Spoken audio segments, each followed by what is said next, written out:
What's going on YouTube? Darrius Bethel here. I have to say, you all have blown my mind with the amount of feedback that you all have given me. I put my email out there, said if anybody had any questions to please let me know. And my inbox has been blowing up since that very first video. And if I'm being honest with you, that's what made me take last week off. Because all of this feedback, all of these questions, I sat down with Sean, who's one of the guys that gives me a lot of guidance with social media. And honestly, we kind of had to take a different direction with the YouTube channel with all the questions that we're getting. So I'll be making videos addressing a lot of these questions. No specific order, just ones that really stand out.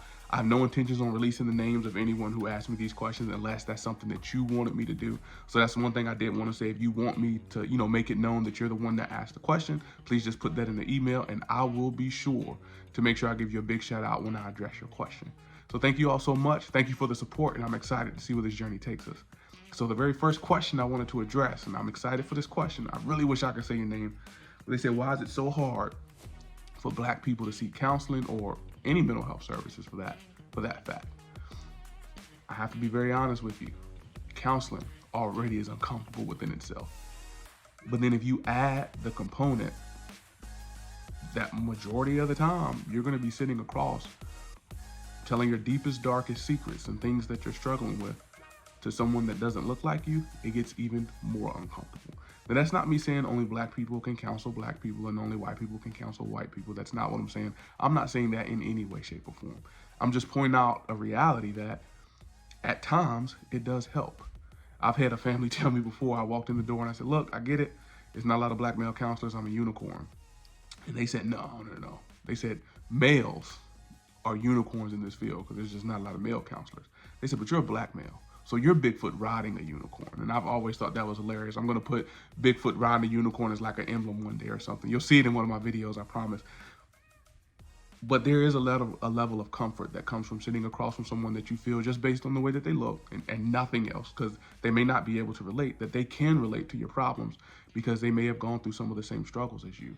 So the fact that you're going to go into this room, get out of the environment that you're comfortable in, because most counseling doesn't take place in your home, and I'll make another video talking about that, to discuss some of your trauma, some things that you've been through to someone that you've never met a day in your life, and you have a certain amount of time to do it. At times you can feel rushed to express yourself and talk about what you've been through, and it is very, very uncomfortable. So I think that's the first part to it. The second part, just the reality of it, just being honest, that a lot of what Black people have gone through, we have been in a situation where, we've just got to work through it. We've got to push through it. And we never slow down to address what the problem is. And I made a short, maybe about a week or two ago, where I said, don't let lizards in your life become Godzillas before you decide to address them. And as Black people, that's something that we do. There are minor problems that happen in our life that start off as, just small doubts and concerns that we have, or something that somebody did to us. And eventually, in a few weeks, it grows to someone that we can't even stand to look at because we allowed this problem to go for so long without being addressed. So just being honest, Black people, we're so used to having problems and things that come up that we just don't address and we keep it moving. And because we get to a certain point in life, we think that we addressed it. Or we think that time, that saying, time heals all wounds. That is the biggest load of crap I've ever heard in my life. That is not true. Not addressing something does not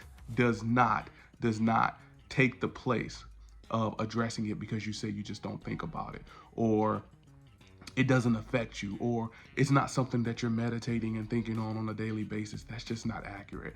So another part of that, and probably the last thing I'll say, is that there's a big misunderstanding in the Black community of what counseling is and what mental health is, to be very honest with you. So I'll leave that there. Thank you all so much. I'm looking forward to more questions. Please keep emailing them and I'll continue to address them. And maybe this week I'll put up another video addressing another question. Thank you all so much. Thank you for the support, and I'm looking forward to hearing from you. Thanks. What is going on, YouTube? If you got more questions, put it right here in my email. Just send them and I'll continue to answer them in my videos. Thank you very much. Y'all have a great day.